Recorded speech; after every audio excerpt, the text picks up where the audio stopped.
part 3 of 40K's most insane weapons. Oh, I'm ready. You ready? Oh, let's go. I don't know how to get even more crazy, but we're gonna find out. My man. Today's video is brought to you by Audible. Audible is an amazing service which offers a huge selection to listen to, but it is also one of the best ways to make huge savings on 40K audiobooks. We'll be continuing on this month listening. Hold on, how long is this? Heresy Tale Flight of the Eisenstein. You can join us and start listening today with a 30-day 48 minutes. Get a free audiobook and full access to thousands of select originals, audiobooks and podcasts included in the Audible Plus plan. Visit audible.com/Lutin or text Lutin to 500-500 for those of you in the US. Full details about my new audiobook club follow at the end of this video. Each month we'll be listening to a new audiobook, and at the end of that month I'll host a live stream where we will discuss the core themes and events. As always, all relevant links are listed directly below in the video notes.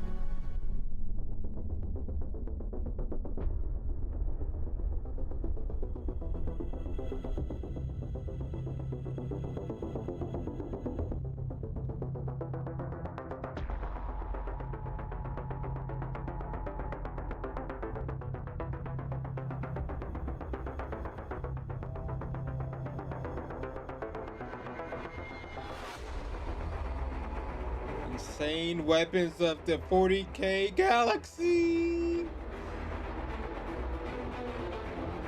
What is going on there?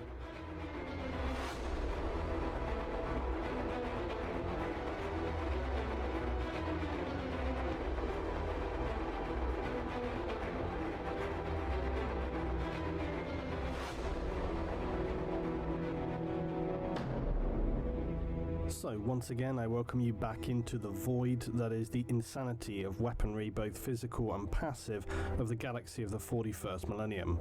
The reach and scale of this in the dark far future is so vast that truly the only limitation is that of human imagination, and within the scope of what we consider a weapon to be, this need not be something physically destructive, for just as devastating are the insidious corruptions of the mind and the soul. We have learned all too well that very often the ability to turn one's will against another can lead to far more devastating consequences than a mere handheld weapon or vehicle-mounted destructive force. For 40K is an arena fought on a far grander scale than individual battles, even singular worlds. It is an unending galactic conflict that is a battle of factional attrition. As we continue on, I want to note that as always, you guys continue to throw good suggestions for things to cover, and there's a whole arsenal for us to continue on with. So please, if you enjoy this series, help me by hitting that like and drop your thoughts in the comments. Every interaction helps me and the channel. If your favourite selection of insane weapons is not featured in this episode, don't worry, we will inevitably continue with future installments, so tell me what and why below, but you'll need to join me next time to see what makes the cut.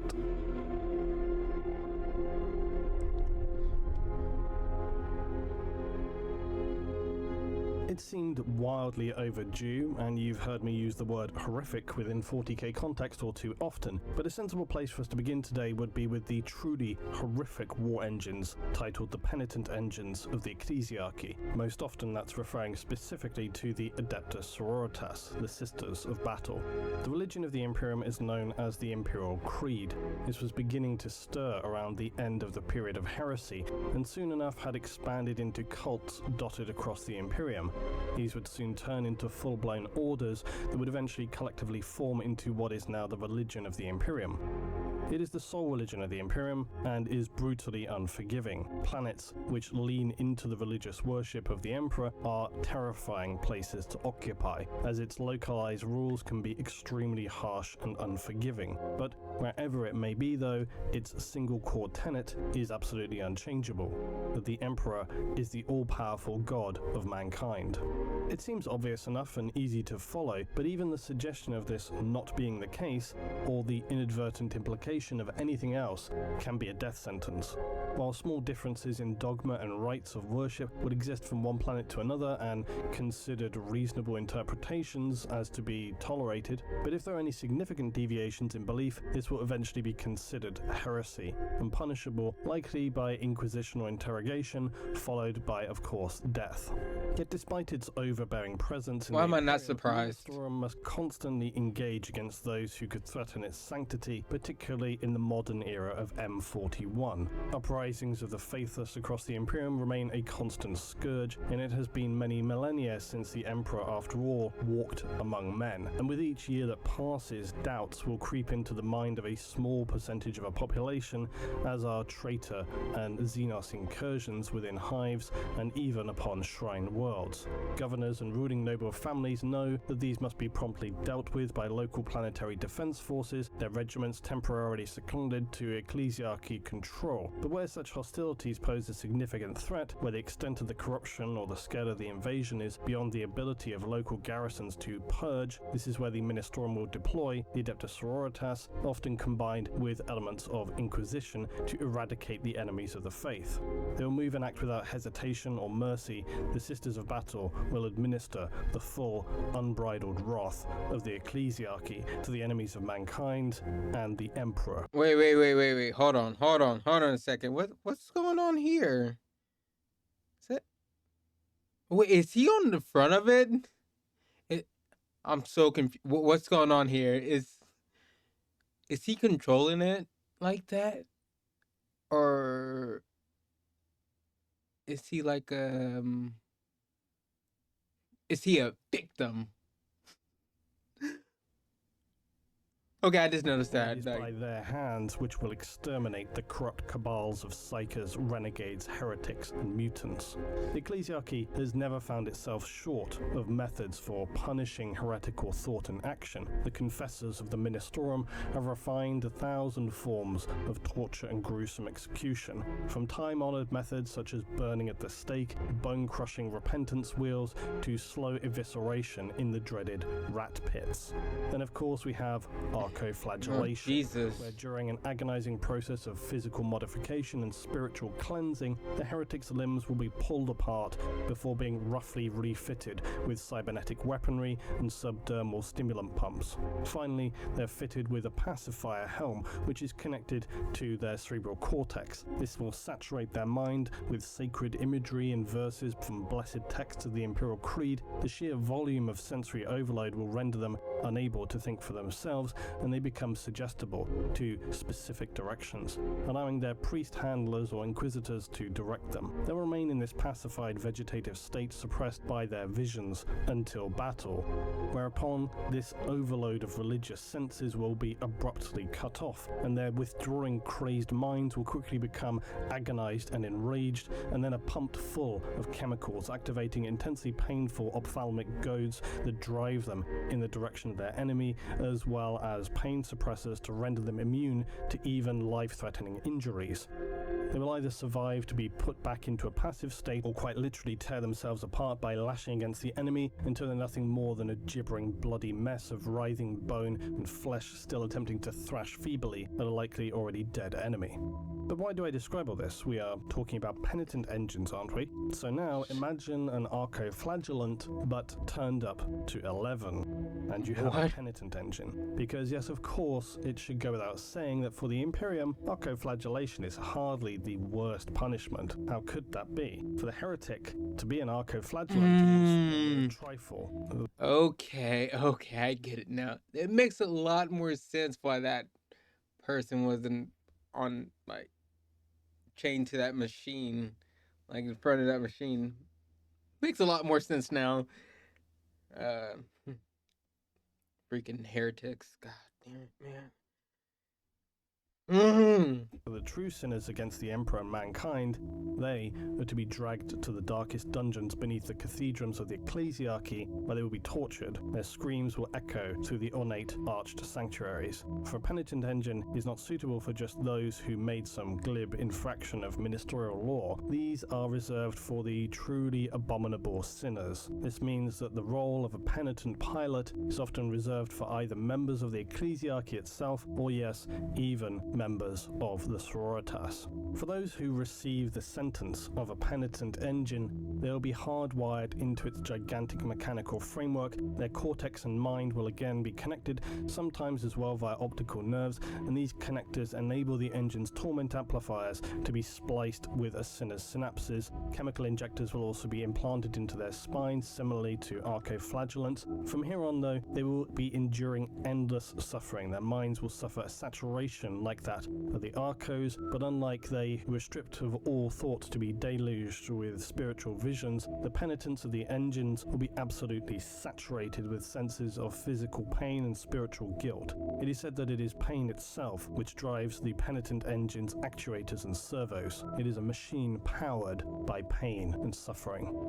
Penitent engines like the arcos, though, power toward an enemy, ignoring all danger, as they know that via death of their enemy and themselves, only then can they earn absolution. More disturbingly, though, than the fairly mindless arcos, a penitent engine upon nearing an enemy will alter their chemical synaptic inputs so that the pilot will see their own face upon the enemy. Having spent so long racked with guilt and self-hate, they themselves, with fury and bitterness for their heresy, will thrash and burn through the enemy with a rage that could only be like that of white-hot metal. The arms of the engine are mounted with immense flamers to shower their foes with liquid-fueled promethium, sticking all over their enemy and burning with high intensity. Coupled with this, they're also equipped with huge circular buzzsaw blades, which can carve through even heavy armored vehicles like tin cans. Penitent engines are rarely seen in battle unless they're accompanied also by the Sisters of Battle. And this is because the sororitas consider it their sacred duty to bear witness to the great machines charging into the fires of combat. They believe it to be a valuable lesson for their souls to observe their fallen brothers and sisters as they atone for past sins, where every slain foe by a penitent engine's brutal juggernaut will only prove to them that this is truly a holy and righteous form of punishment. And then we also have the mortifiers.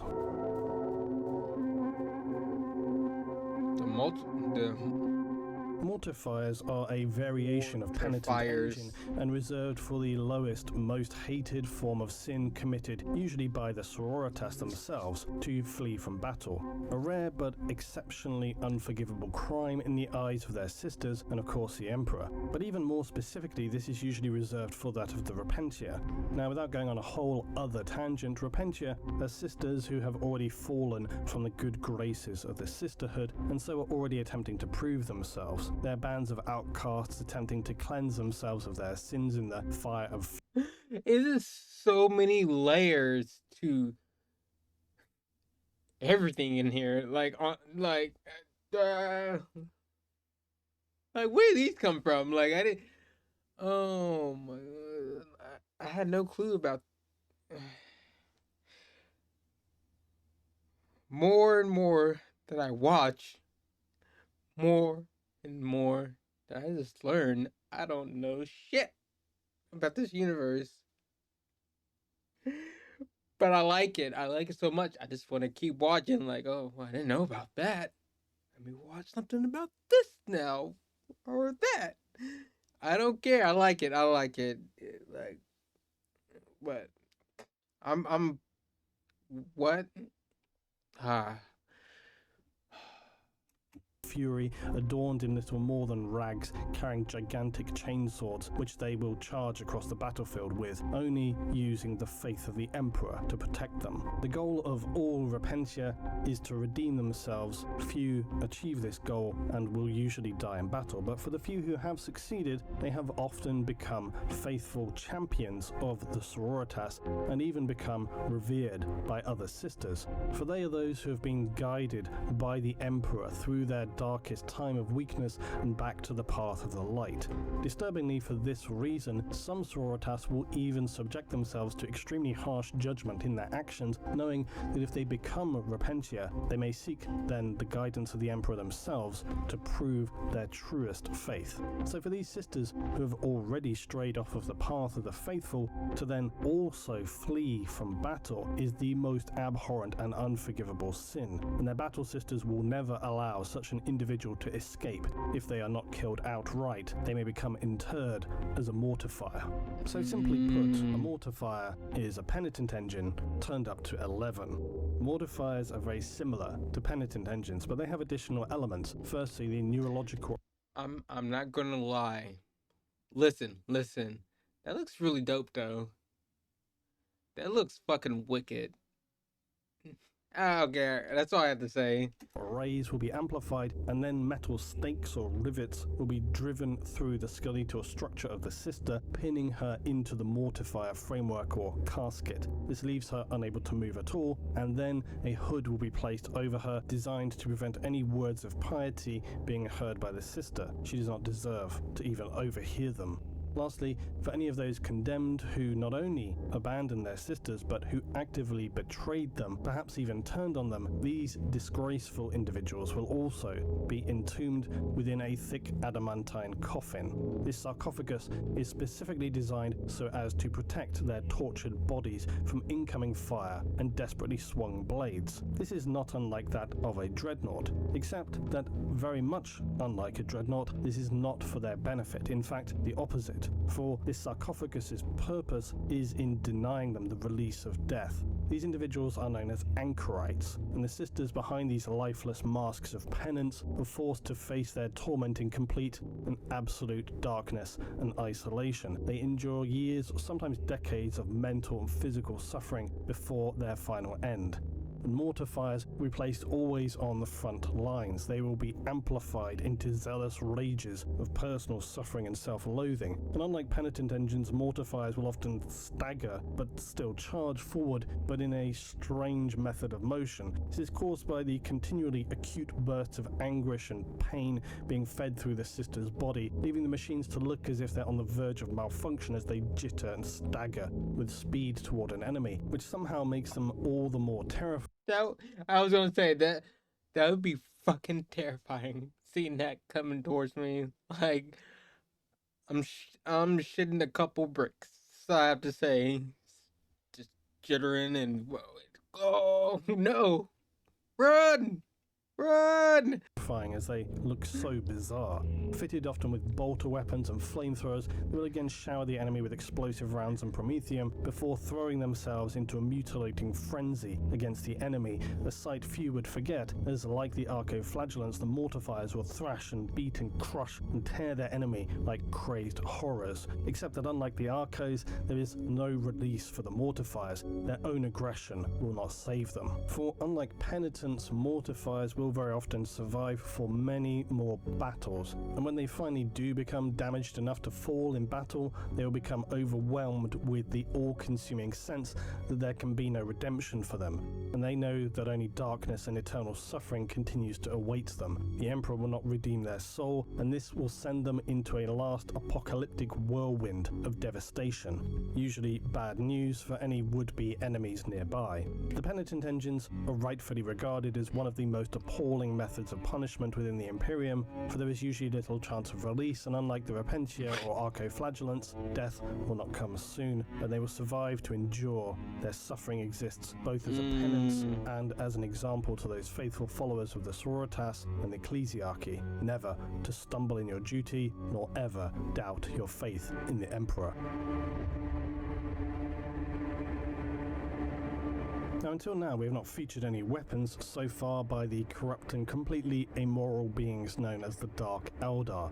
So for this episode, I have chosen from then really two things in one, for it is the weapon and the plague it contains, which are both terrifying, wielded commonly by the so-called sculptors of reality, the homunculi coven known as the Hex. Oh my gosh, is this shit gonna be like really fucking crazy? Oh, okay. I'm ready. Got this. Hex. The homunculi of the Hex Coven consider themselves as the greatest artisans of flesh. The materium itself is their canvas, and it is their goal and vision to produce awe-inspiring works. The Coven, since its inception, has specialized in the fabrication of curses, refined to the point where, in the eyes of primitive races, they are indistinguishable from magic. Some of the Coven's favorite curses really do. Okay, look, you can't even see this one right here. Hold on, I'm gonna move my. What is that? Of course, a lot of y'all know what it is, but damn, I'm good. I think I'm good on that. Border on the supernatural, unfathomable, and miraculous. The Hex have slaughtered entire species simply to allow themselves the possibility of obtaining the ingredients needed to craft such technomantic maladies. And so it would be that in M36, the coven of the Hex would harness what will become known as the Plague of Glass. In this period, the comrade Dyslexia would reveal some of his finest work, a series of unbelievably lifelike creations in black crystal. The material had an undoubtedly transparent quality, though, that some described as being glass-like. What captured the imaginations of those viewing his works were the impossibly haunting and realistic expressions of terror, agony, shock and despair. Rivals of Dyslexia would invade his laboratories that same evening, jealous and raging from his achievements, for they too sought the secrets of his mastery of this crystalline rendering, and they would destroy his labs, but therein also discover the terrible secret, for Dyslexia had managed to isolate a viral helix that turned living material into crystalline glass extremely rapidly, almost instantly. This was only discovered because his rivals had unwittingly smashed this during their break-in, and now the glass plague is rapidly spreading throughout the Dark Eldar city. It vitrifies thousands before the homunculi Coven of the Hex are able to bring it under control with a virus that they have determined will counter its effects. But this would not be the end of the story for the glass plague. The Dark Eldar quickly came to fear the glass plague, for it was one of the few weapons that also was able to deliver them a so-called true death, and that is one that they're unable to be repaired from, and this is something that they all fear more than anything else. They cannot be resurrected by the homunculi, and so they know what awaits them in the darkness of the void.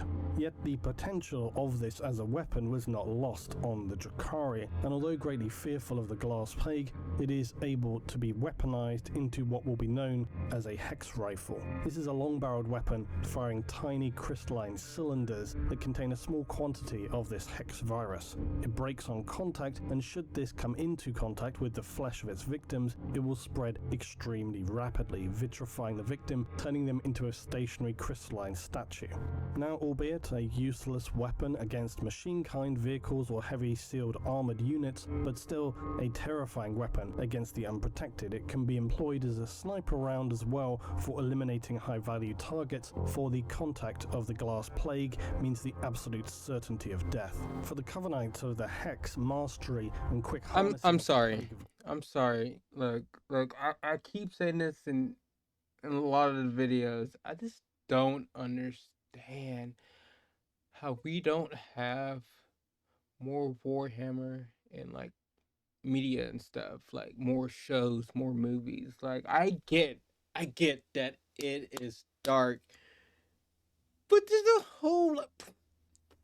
a whole lot of other crazy shit out there. Okay, think about it. Okay, the Saw movies. Okay, they're not that bad, but I mean they're kind of just like, you know, gore fest movies. You have movies like the Human Centipede. If you know, you know, and if you don't know, don't worry about it. Okay, don't worry about it. But you got movies like that. You got Hostel. Like you, I mean, you can make this work. I just want to see. I would. Oh my gosh, I would just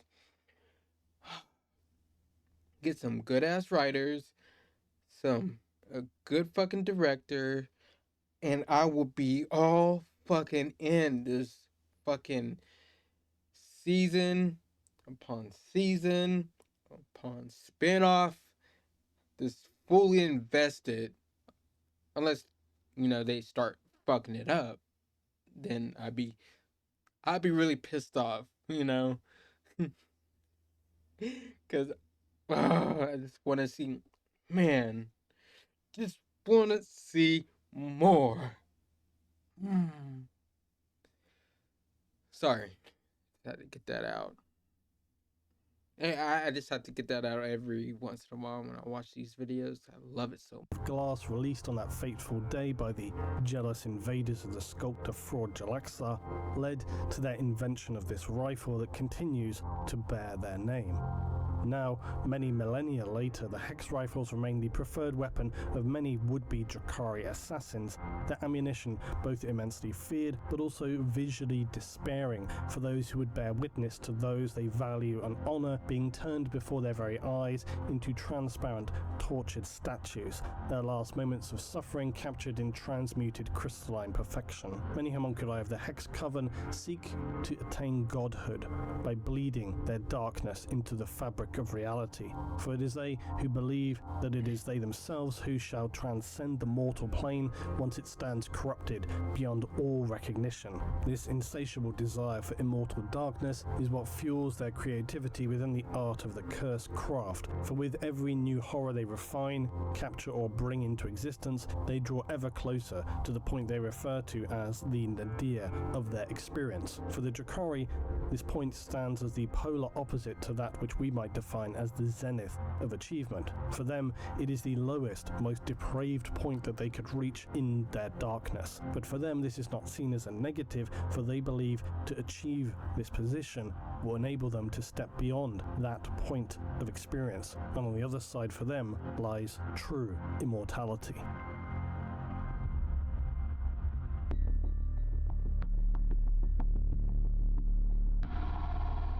Now next up, always a favourite, and it's come up before, but because it is so spectacular, it must be included. The Orc creation, known as the shock attack gun. Now like most Orc weapons, it does what it says on the tin. It's a big gun and it's a hell of a shock, in more ways than one. Usually when it's accidentally tearing a hole in reality and the bearer and any nearby are then dragged into the void. The shock attack is a truly bizarre and amazing weapon of Orc kind, both a triumph and disaster, in that Orc mechs kind of know what they want to make and basically succeed, but probably you shouldn't stand too close to it, because it functions by focusing a narrow force field through warp space itself. How does it achieve this? The answer is yes. So the shock attack narrows this... Hold on a second, hold on. How does it achieve this? The answer is yes. How does this achieve this? The answer is yes. I don't know why I find that so funny.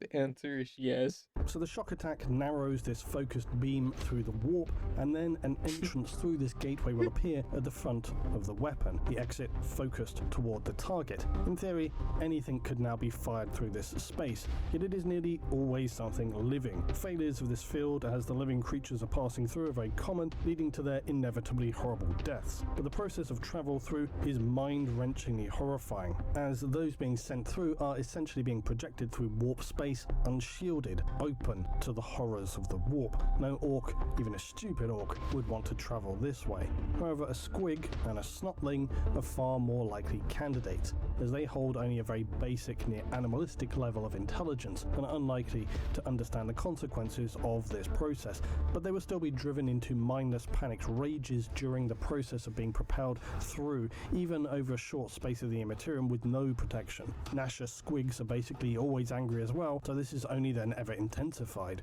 As the Orc mech will attempt to aim the weapon, it's pretty hard to handle a gigantic gun, so the Orc mech will attempt to aim this at a distance at their tiny target. This means that very often the travelling, enraged Snots and Squigs, who are already very unhappy about this process, combined with the warp horrors, will burst out inside of enemy vehicles, or very often worse, inside of a target's armour, or even quite regularly being ported inside the living creature's own body, the Snots and Squigs materializing in a rabid frenzy. Immediately they begin ripping, tearing through their victim from the inside out, or just generally lashing out at whatever until they're killed or die from ripping their own limbs and bodies apart in a mindless tantrum. Not to mention the Snotlings being fired through this nightmare weapon are commonly said to materialize defecating uncontrollably, whilst also ripping and biting and shredding their way through whatever they find themselves in. So So it is a fun time for anybody, yes, you, average Joe Guardsman, who might be unlucky enough to have a raging snotling ported inside of them. The consequences are going to be traumatizing for themselves, but more than likely also for everyone around them, having to witness a snotling and bunch of teeth-filled gnasher squigs bursting out of their best mate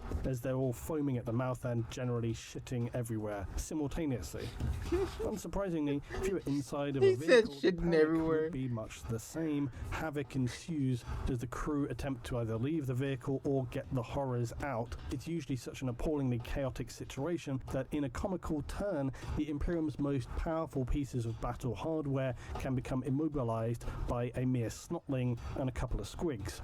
But as noted, it is hardly a reliable piece of equipment and very regularly malfunctions. It could simply fizzle upon firing, doing nothing but enrage the Orc mech, who will give it a good bash in, try and get it working again. The gun might overload and literally spin out of the mech's hands, firing its targets off wherever, so that they appear back in reality hundreds of feet in the air and splatter back into the ground to the confusion of nearby enemy, or they may bear witness as the snotlings and squigs exit the portal funnel as if being filtered through some kind of shredder, so all that the receiving Orc enemies will see is a shower of gore and viscera being poured over nearby brothers in arms. Unlikely to deal any real damage, but certainly psychologically confusing. Sometimes it's even been said that Orc mechs will somehow fire themselves through the weapon in a bizarre malfunction to the amusement of nearby Gretchen. Any number of undocumented malfunctions can inevitably take place, but using a weapon that involves the warp being handled by an Orc mech, you're best to just stay well out of the way, unless you want to experience untold and unpredictable horrors.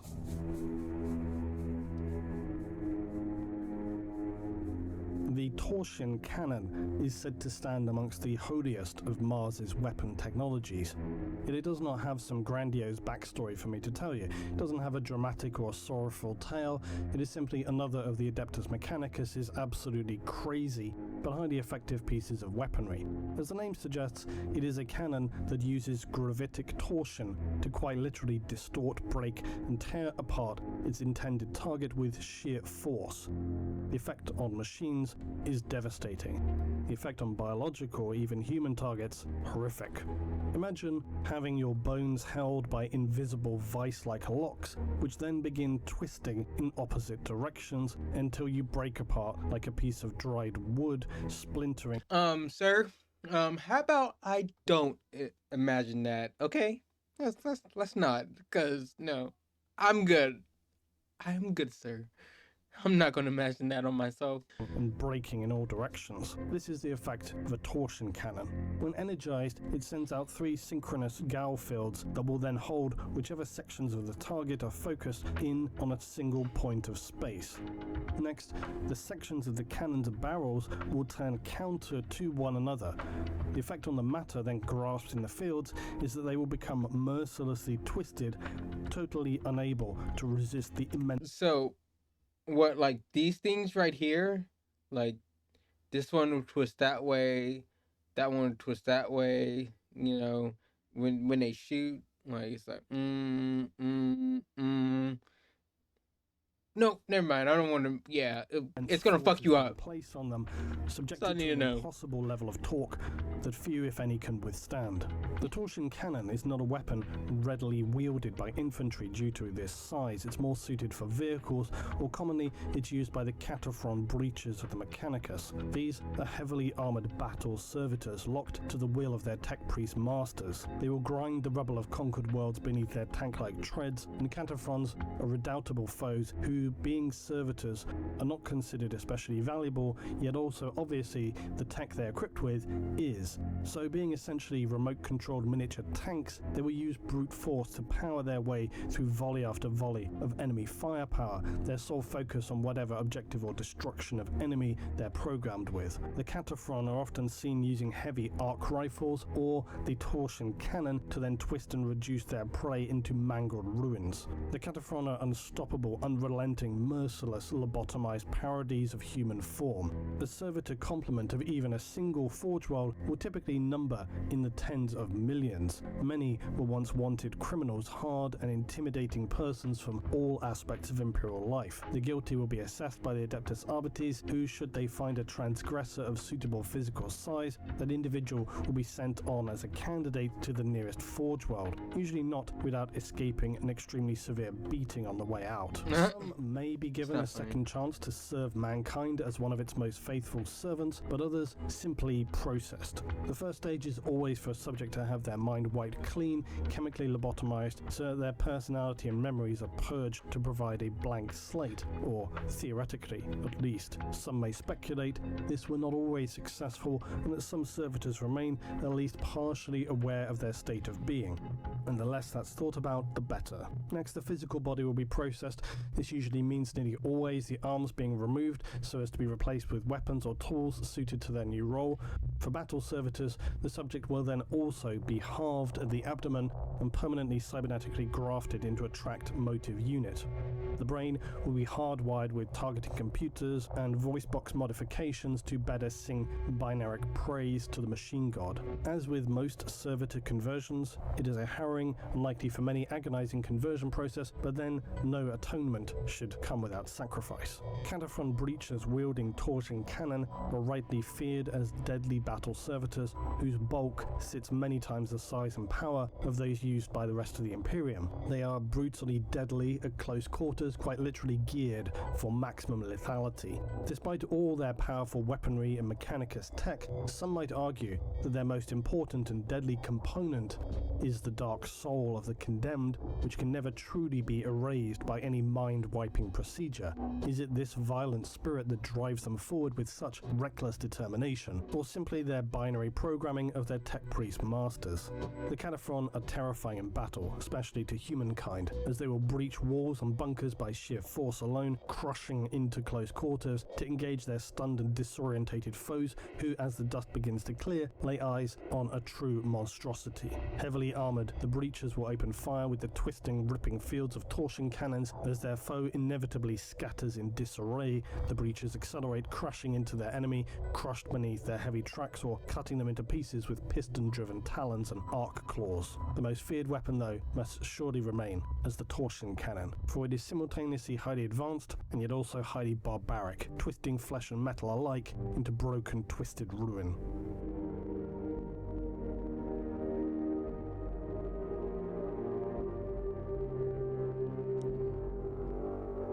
Within the Imperium, there are of course many figures who, through the fog of war, ascend to a mythological status. The fabled Legion of the Damned spring to mind, but there are many more common individuals who, through some act of faith or defiance, become written into human legend. Figures like Colonel Bane, Ollie P, Gaunt, Celestine, Creed, the list goes on. Few, though, rise to the levels of idolatry as the man, the myth, the legend, the one-man army of the Imperium, Sly Marbo. Marbo is believed to be a real but highly clouded figure within the galaxy at this point. Some may even begin to question if he is real at all, or just some curious fabrication of Imperial propaganda to inspire the troops. Within the world of 40K, this could even be possible, although this is no more or less speculation than anything else that is known of Marbo, for his legendary battles and tales may for certain feature in some officers' reports, but far more commonly they are the passed along stories of a million guardsmen, and by the time these tales are to reach you, who knows how much has been altered, embellished, or plain exaggerated. For the purposes of Imperial honor, we must of course presume Marbo is a real figure of the Imperial Guard, unless we're told otherwise. And one thing we could be fairly sure of is that Marbo was originally a fighter for the Guard upon the notorious death world of Katashan, a planet within the Imperium which is a jungle world filled with extremely hazardous flora and fauna, and where the attrition rate of Imperial Guard patrols is continually disturbingly high. Few return from their first patrol, and those who do often bear the scars for it. Some even speculate that Katashan is a world that the Tyranid once ceded but never returned to, and the planetary life there is now extremely hostile and ferociously dangerous to humans. Yet, it is a necessary world for the Imperium to occupy. So I'm just thinking, look, this is... I'm sorry. Like this is this is kind of like Rambo and like Predator, like kind of like put together, or Rambo and like Alien, like but like so many ideals. But we can come on, this be so cool. God, this universe is so rich. It's so rich. There's so much you can do with it. There's so much. Just this kills me more and more that I see and learn, and I fall in love with it. Damn it, man. Fuck. So the Kadashan Guard are a permanent station upon it. The origin of the Sly title is unknown. Were this just some Kadashan tradition or given name? As with much of what is said about him, it remains speculation. Colonel Troutman, Marbo's original commanding officer, is the only figure said to know with any reasonable reliability the truth of his past. Marbo's fellow Kadashans are well aware of his deadly skills in stealth and ambush technique. Many of his allies compare Marbo in size to that of a smallish orc, his bulk said to be near inhuman, yet also able to move completely invisibly through jungle terrain, defying all reasonable logic. His eyes are said to be both cold and distant, having seen far too much of the horrors in the galaxy. In between missions, Marbo paints a figure of a broken man, silent and exuding a mixture of sadness and frustrated brooding, a hulking killing machine temporarily running low on power. The Kadashan jungle fighters, as do now most Imperials, hold Sly Marbo with high regard. While working best alone, Marbo can help support teams of guardsmen taking on the role of an invisible sentinel, unseen but always watching their backs, exploding out of nowhere to eviscerate enemy wherever they encountered. For any guardsman, but especially the Kadashan, such a legendary guard is considered truly an honor by those he has chosen to follow. Marbo is the perhaps truest form of a one-man army. He exists only to serve as the ultimate soldier and possesses skills that surpass many of the Imperium's highly trained operatives. As a Kadashan, the jungle is his home territory, and so of course excels in jungle and guerrilla warfare.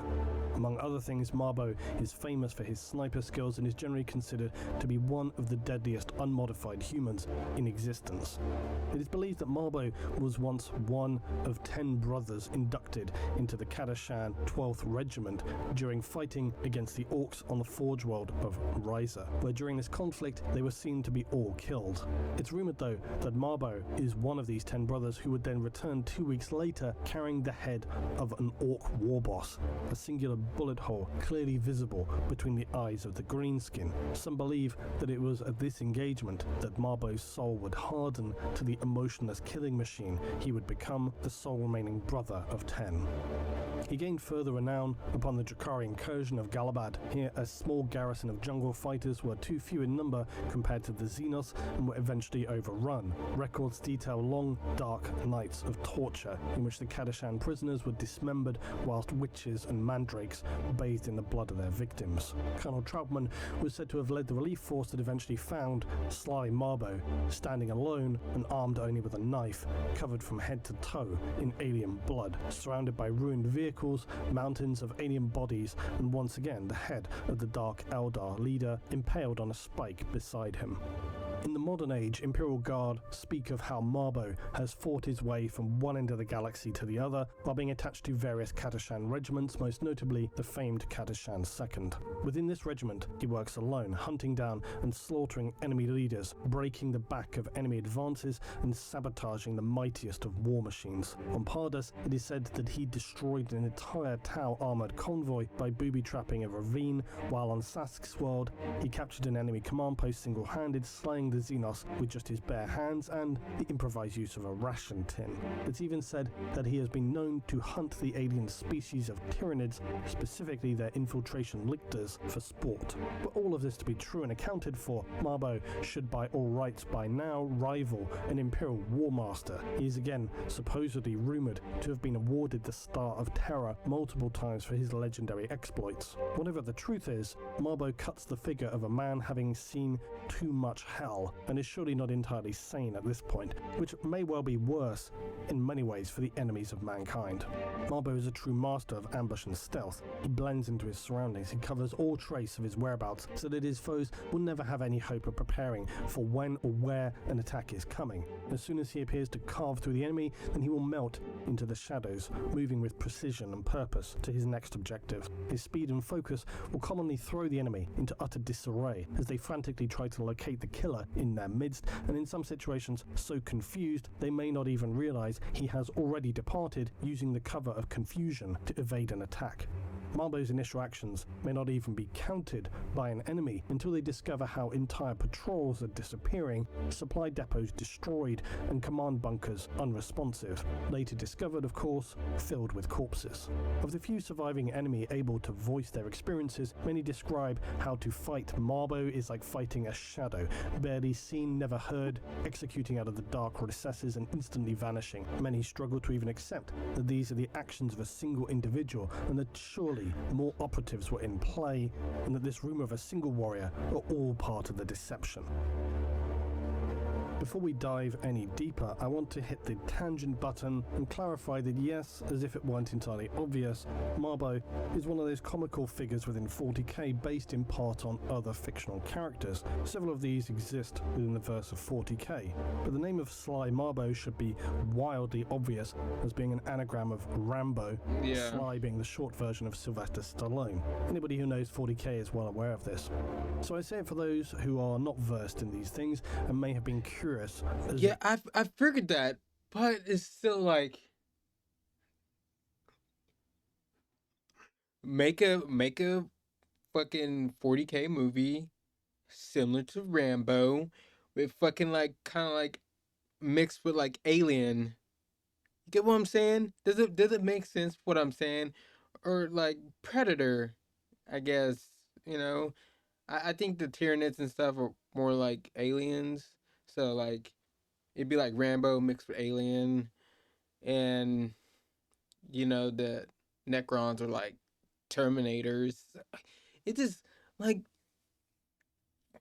they have the blueprints of, like, great movies that, you know, they just gotta remix it a little and, you know, put it in the 40K universe. You get what I'm saying? Does it make sense? Like, and I will watch every single thing. They do it right, you know. I'd be right with y'all. I would be one of the fucking angry fans if they fuck shit up.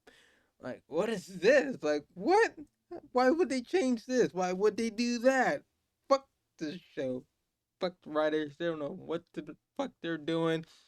Director, I don't know what the hell he's doing over there.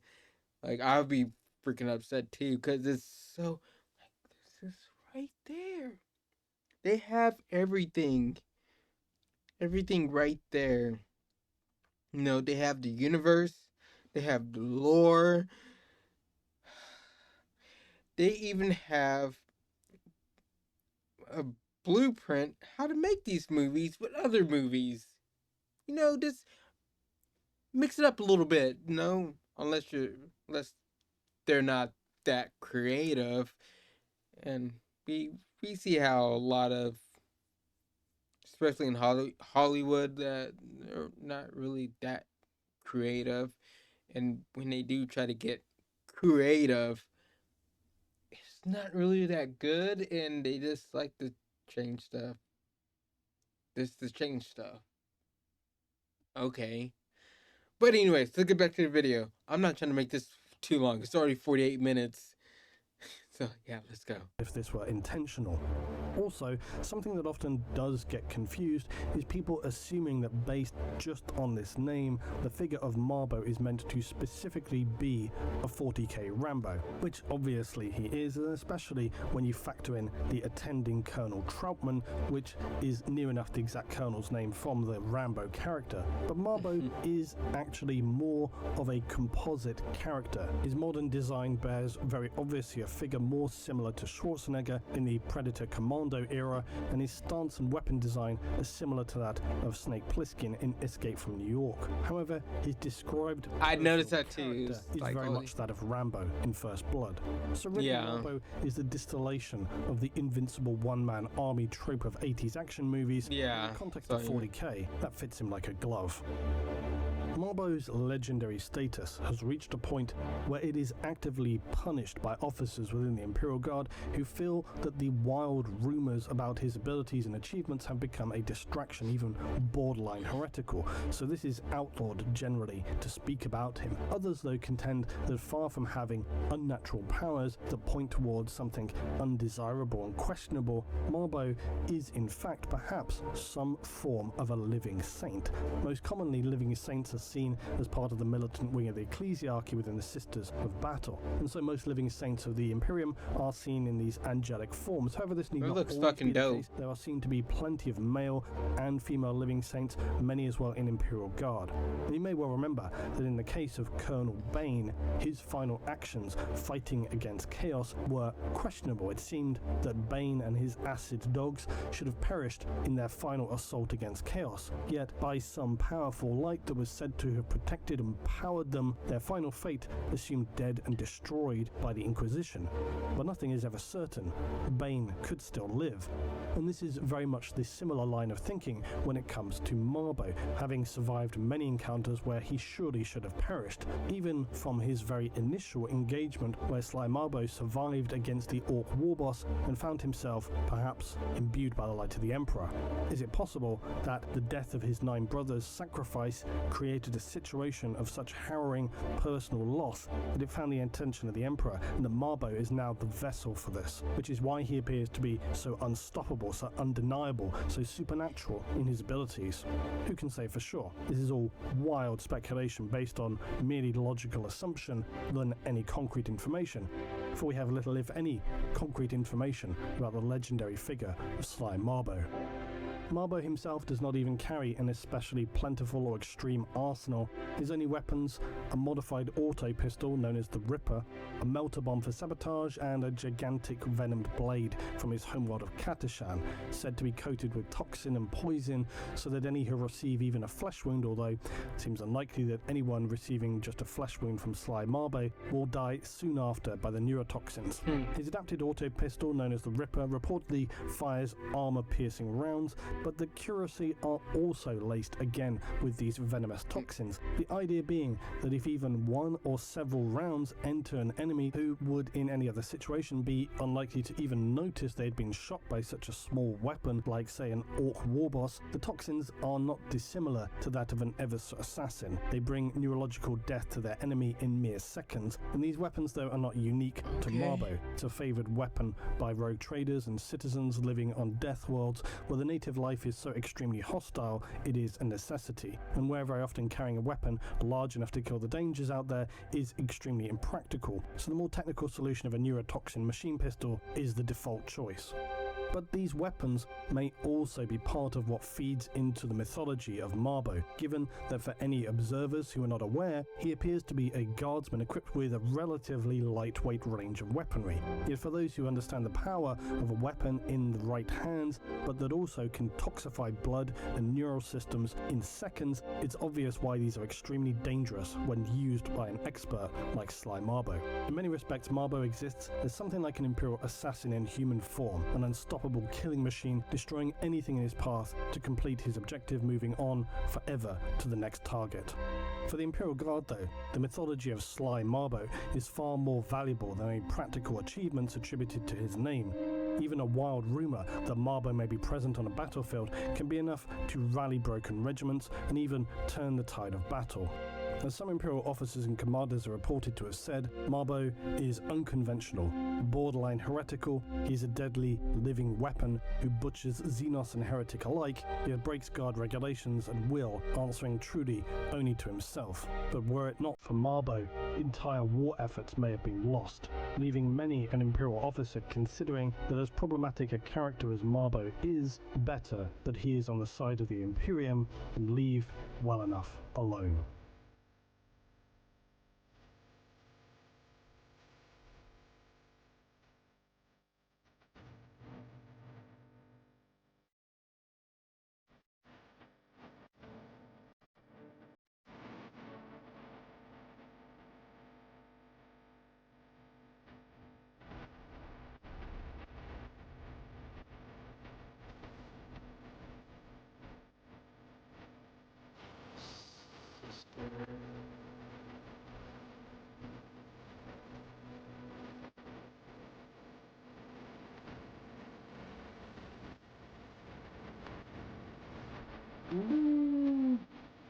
Mommy? Oh, yes. Oh.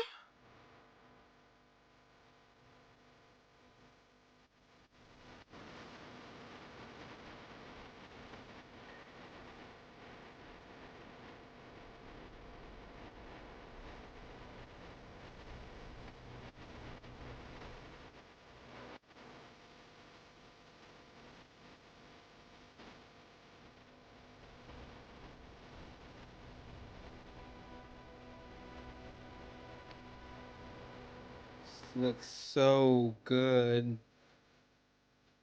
So now I just want to talk briefly about Audible and why it's an excellent service for you to consider. Thank you. Thank you for the follow.